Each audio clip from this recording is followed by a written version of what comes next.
Hi, and welcome to week 2 of our Theological Foundations course. Last week you had a number of videos as well as the chapters to read, and part of that was just to give you a general introduction to theology. So hopefully you are now a budding theologian. Um, this week we are going to be looking at a Christian understanding of relationships and beauty, as well as the idea of creation. So you're going to have 22 chapters from the book of Genesis to read, but the chapters are reasonably short, about a page long or so.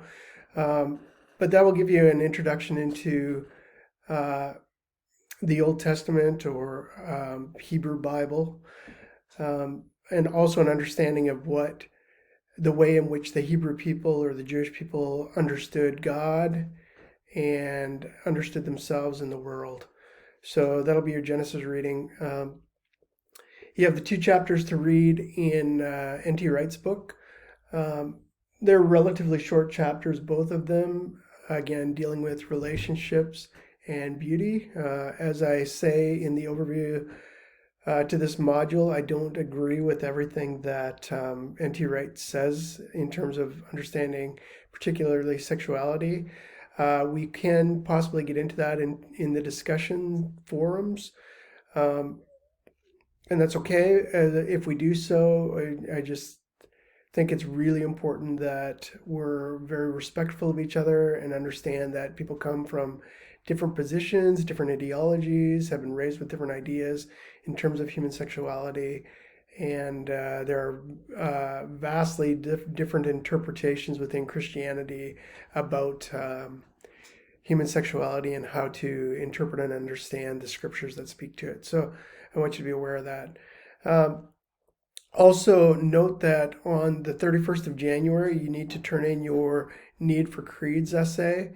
As I stated before, this is not a particularly difficult paper, but you may need to listen to the podcast a couple times to make sure that you understand what Yaroslav Pelikan is saying.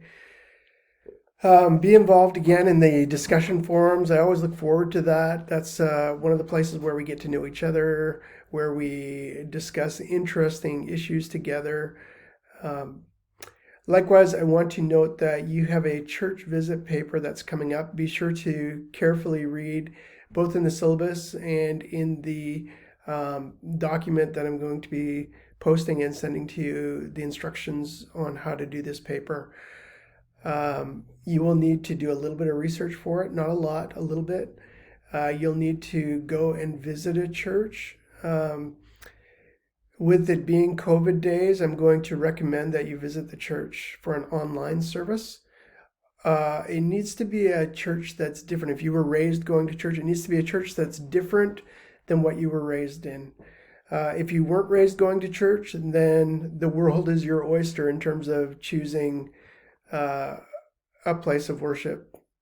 You'll need to do some research both on the denomination that you chose. So, for instance, you may choose to go to a Baptist church or a Methodist church or a Pentecostal church or an Episcopal church. I mean, there's literally over 40,000 different kinds of churches in America. So, but when you do your research, you do need to find out exactly what kind of church you're at, because for instance there's maybe 25 or 30 different kinds of Baptists.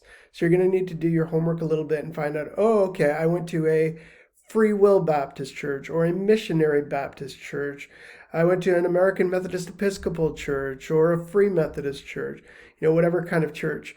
If you choose to go to a non-denominational church, you'll make your life a little bit harder, but you can still do research on the non-denominational movement within the United States. So just be aware, particularly some of the mega churches or independent churches call themselves non-denominational, that you'll still need to do the research for that.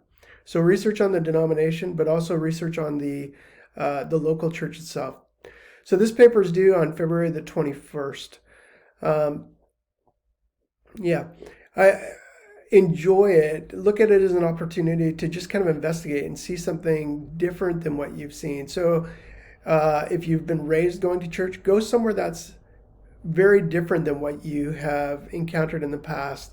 Give yourself an interesting experience. This is a chance to explore, to ask questions, to see the great diversity within Christianity, even here in America, even within St. Louis area.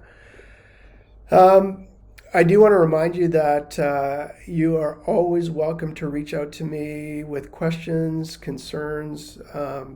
You'll find my phone number and my email address on the overview for the week and on the course syllabus.